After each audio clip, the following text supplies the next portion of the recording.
Halo, Assalamualaikum warahmatullahi wabarakatuh. Kita kembali ke mata kuliah Sistem Informasi Akuntansi di semester 2. Kali ini kita akan lanjutkan materi yang kemarin kita sudah bahas. Jadi kali ini akan kita bahas tentang 3 hal tentang Sistem Informasi Akuntansi, yaitu yang pertama tentang area fungsional bisnis. Kemudian yang kedua adalah tahapan dalam evolusi sistem informasi. Kemudian yang ketiga adalah peran akuntan dalam sebuah sistem informasi. Mari kita bahas bersama-sama. Yang pertama adalah area fungsional bisnis. Nah, di area fungsional bisnis ini ada beberapa karakteristik informasi yang berguna untuk kita ketahui bersama. Terlepas dari bentuk fisik atau teknologinya, informasi yang berguna akan memiliki karakteristik sebagai berikut. Jadi kita harus tahu, harus paham bahwa sebenarnya informasi yang berguna itu seperti apa. Yang pertama adalah relevance. Kemarin sudah kita bahas juga tentang apa yang disebut dengan relevance, yaitu sesuai dengan tujuannya. Jadi apa informasi yang ditampilkan atau yang disuguhkan atau yang disampaikan itu sesuai dengan tujuan, relevan ya. Kemudian yang kedua adalah timelines, tidak lebih lama, artinya adalah sesuai dengan waktunya. Dari periode waktu tindakan yang didukungnya, artinya tidak kadaluarsa ya, jadi tidak lebih lama dari periode waktu. Kemudian yang ketiga adalah akurasi, yaitu bebas dari kesalahan materi, akurat ya. Jadi jangan sampai informasi kok malah menyesatkan. Nah, ini kan bahaya ya. Jadi bebas dari kesalahan berupa materi.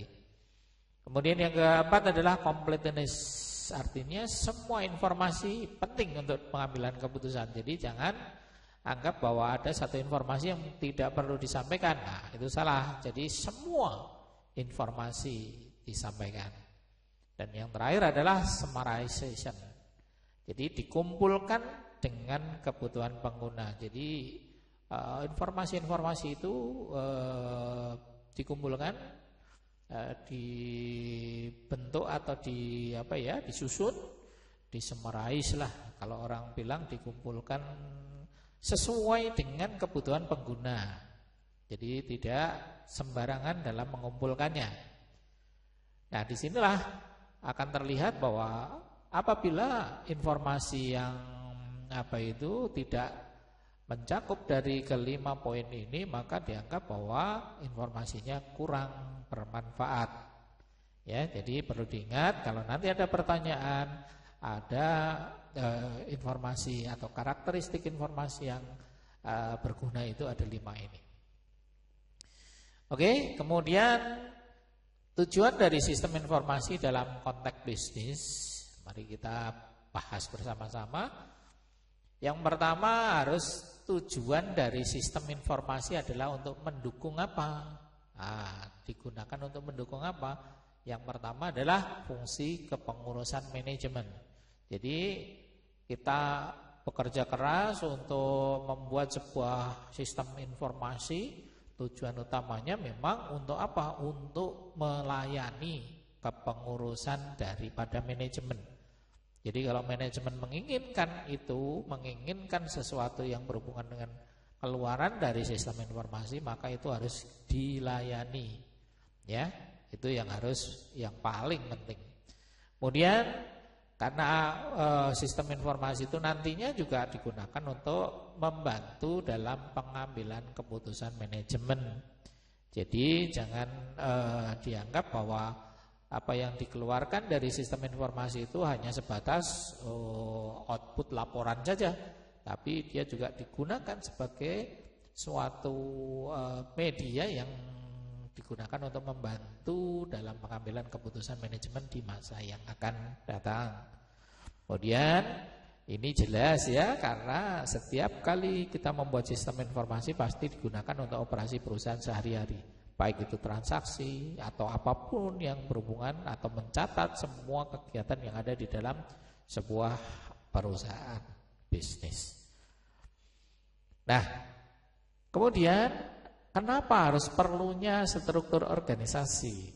Nah, itu diperlukan karena apa? Ya, struktur organisasi itu membantu untuk mengalokasikan apa? Tanggung jawab. Jadi setiap personil mempunyai tanggung jawab sendiri-sendiri. Jadi jangan sampai ada satu personil yang mempunyai tanggung jawab yang bertumpuk. Nah, ini akan berakibat fatal pada suatu perusahaan. Kemudian dia juga mempunyai wewenang. Jadi diharapkan dengan adanya pembagian daripada personil dalam struktur organisasi, masing-masing mempunyai wewenang sendiri-sendiri. Jangan sampai ada satu orang yang mempunyai wewenang yang banyak. Nah, ini akan berakibat fatal juga pada perusahaan.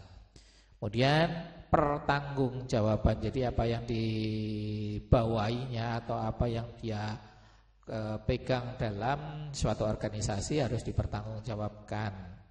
Ya, jadi tidak mungkin pada saat bersamaan dia akan mempertanggungjawabkan beberapa dari divisi. Nah, ini akan berbahaya.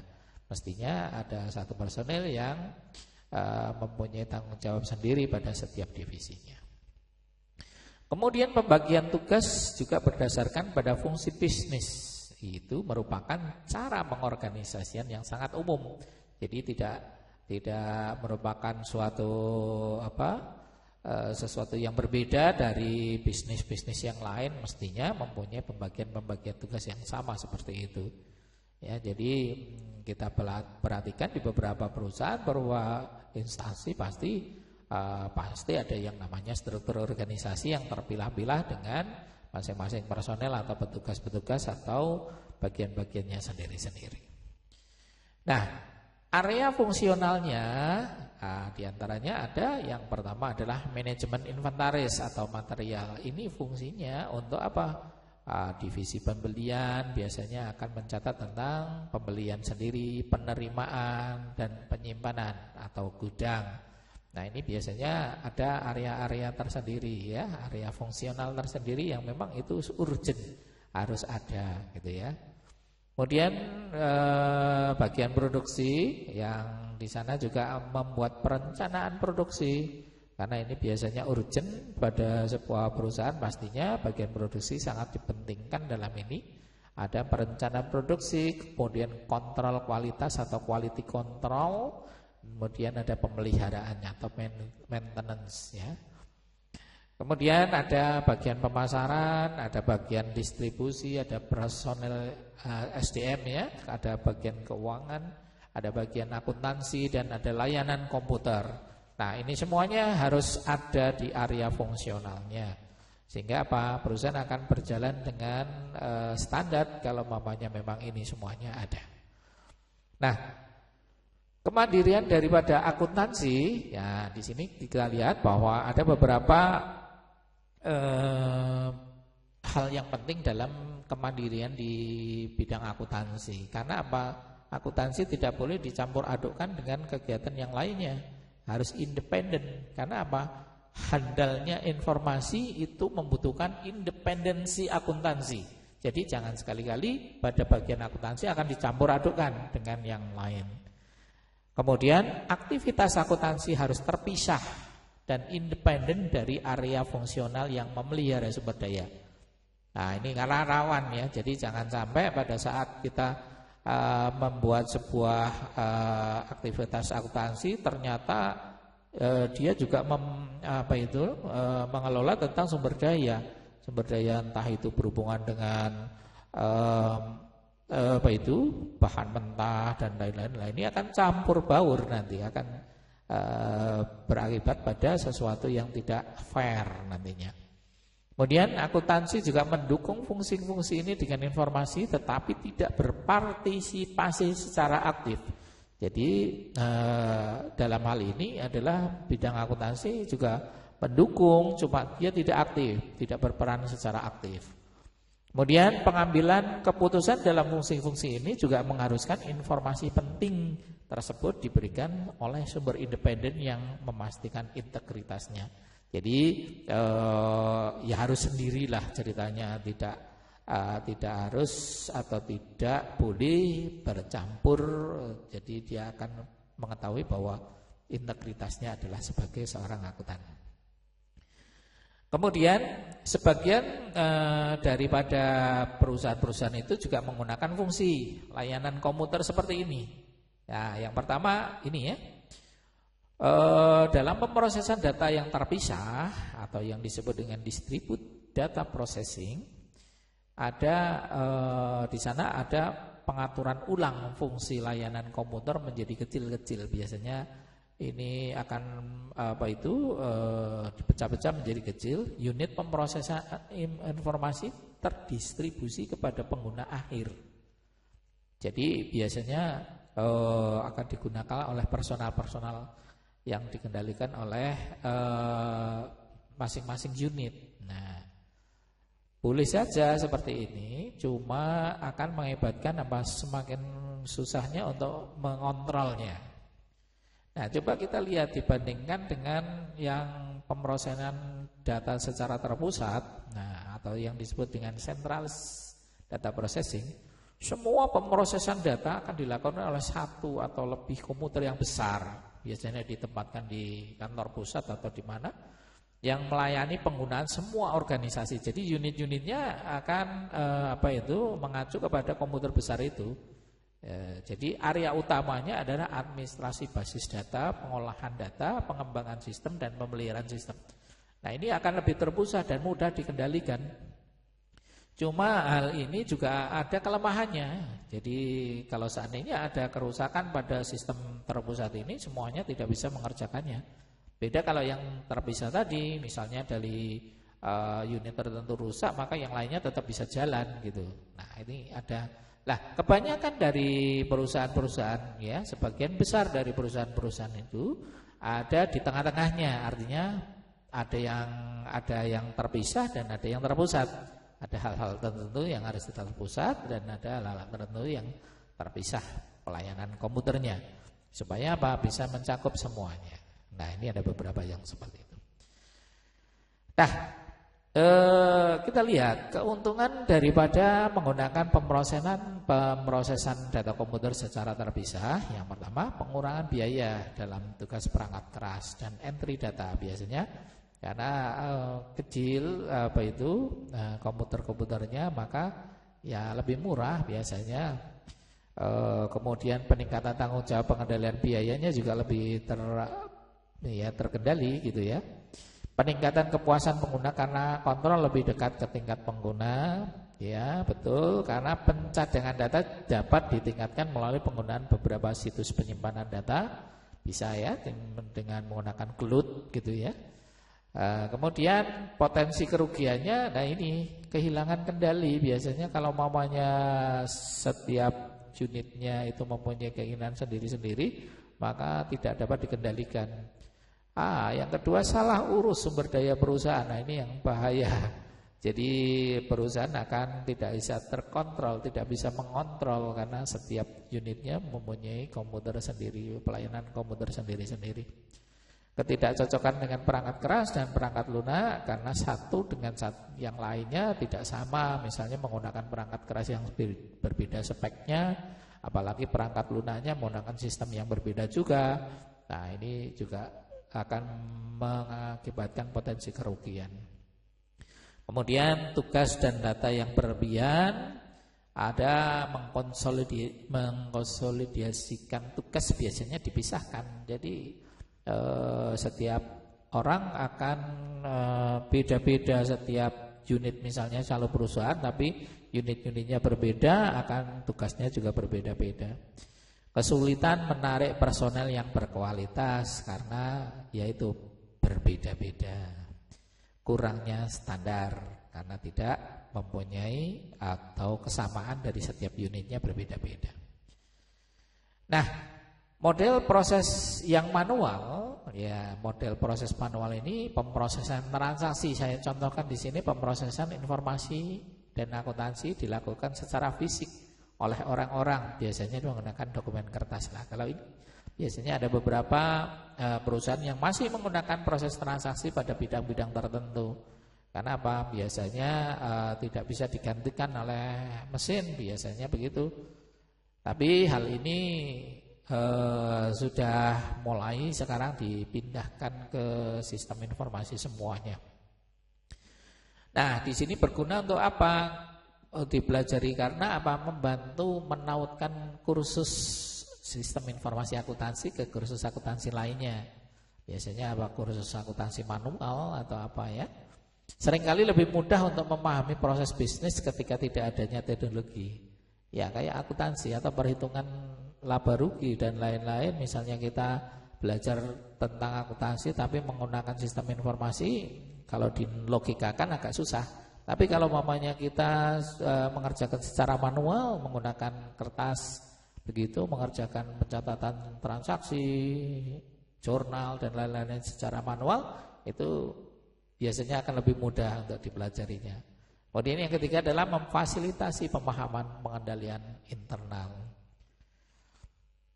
Nah, ada permasalahan nih dalam suatu sistem informasi, biasanya berhubungan dengan redundancy problem data ya. Permasalahan data yang bertumpuk-tumpuk, sudah dicatat di sini, dicatat juga di sana. Nah, ini otomatis datanya bertumpuk. Nah, ini apa yang mengakibatkan itu? Yaitu yang pertama adalah penyimpanan data. Permasalahannya adalah menyimpan data. Biaya penyimpanan dokumen kertas dan atau bentuk magnetik yang berlebihan. Jelas ya, karena apa? Ya di sana disimpan, di sini ya disimpan, jadi tumpuk, redundansi.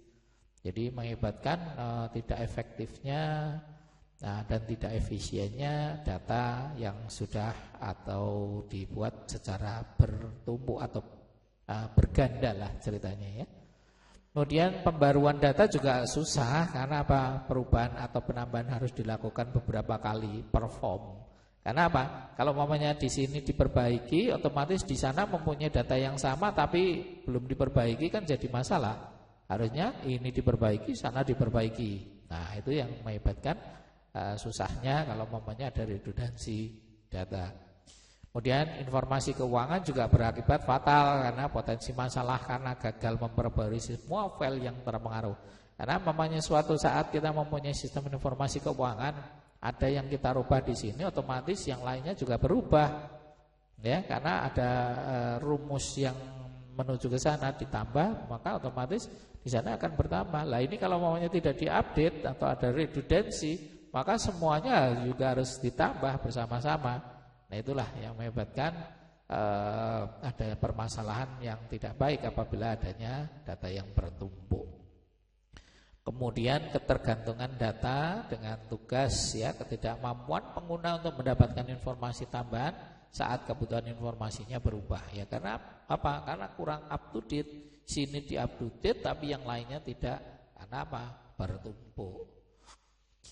Kemudian adanya integrasi data, filenya terpisah, sulit untuk diintegrasikan ke banyak pengguna.